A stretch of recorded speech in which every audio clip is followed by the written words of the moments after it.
अथ 14अधिकशततमः सर्गः। तमुवाच महाप्राज्ञः सोऽभिवाद्य प्लवङ्गमः रामम् कमलपत्राक्षम् वरम् सर्वधनुष्मताम् यन्निमित्तोऽयमारम्भः कर्मणाम् यः फलोदयः ताम् देवीम् शोकसन्तप्ताम् द्रष्टुमर्हसि मैथिलीम् सा हि शोकसमाविष्टा बाष्पपर्याकुलेक्षणा मैथिली विजयम् श्रुत्वा द्रष्टुम् त्वामभिकाङ्क्षति पूर्वकात् प्रत्ययाच्चाहमुक्तो विश्वस्तया तया द्रष्टुमिच्छामि भर्तारमिति पर्याकुलेक्षणा एवमुक्तो हनुमता रामो धर्मभृताम्बरः आगच्छत्सहसा ध्यानमीषद्बाष्पपरिप्लुतः स दीर्घमभिनिश्वस्य जगतीमवलोकयन् उवाच मेघसङ्काशम् विभीषणमुपस्थितम् दिव्याङ्गरागाम् वैदेहीम् दिव्याभरणभूषिताम् इह सीताम् शिरस्नातामुपस्थापयमाचिरम् एवमुक्तस्तु रामेण त्वरमाणो विभीषणः प्रविश्यान्तः पुरम् सीताम् स्त्रीभिः स्वाभिरचोदयत् ततः सीताम् महाभागाम् दृष्ट्वोवाच विभीषणः मूर्ध्नि बद्धाञ्जलिः श्रीमान् विनीतो राक्षसेश्वरः दिव्याङ्गरागा वैदेहि दिव्याभरणभूषिता यानमारोह भद्रम् ते भर्ता त्वाम् द्रष्टुमिच्छति एवमुक्ता तु वैदेही प्रत्युवाच विभीषणम् अस्मात् त्वाद्द्रष्टुमिच्छामि भर्तारम् राक्षसेश्वर तस्यास्तद्वचनम् श्रुत्वा प्रत्युवाच विभीषणः यथाह रामो भर्ता ते तत्तथा कर्तुमर्हसि तस्य तद्वचनम् श्रुत्वा मैथिलीपतिदेवता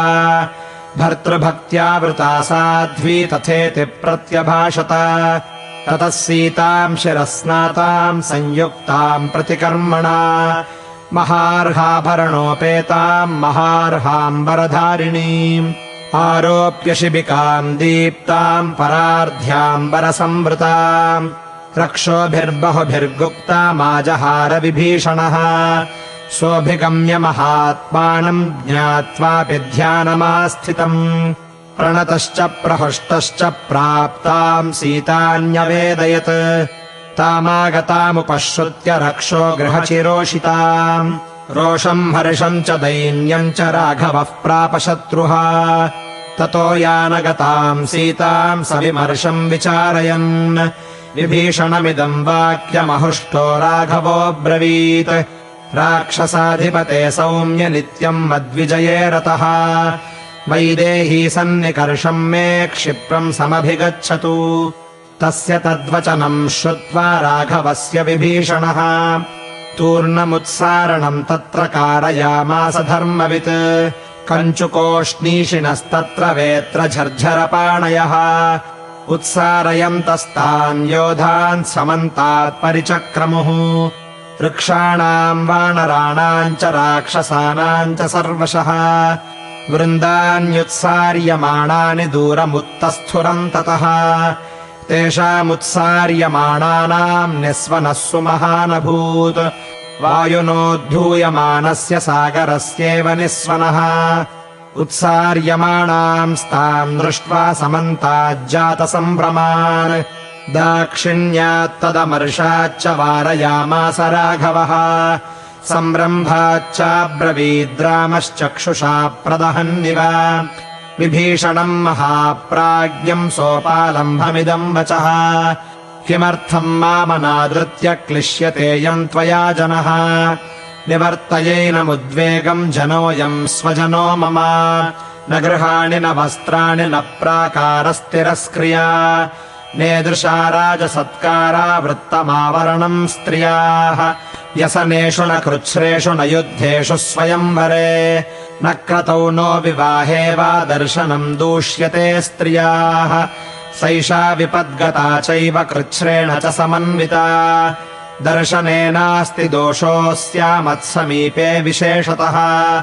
विसृज्य शिबिकाम् तस्मात् पद्भ्यामेवापसर्पतु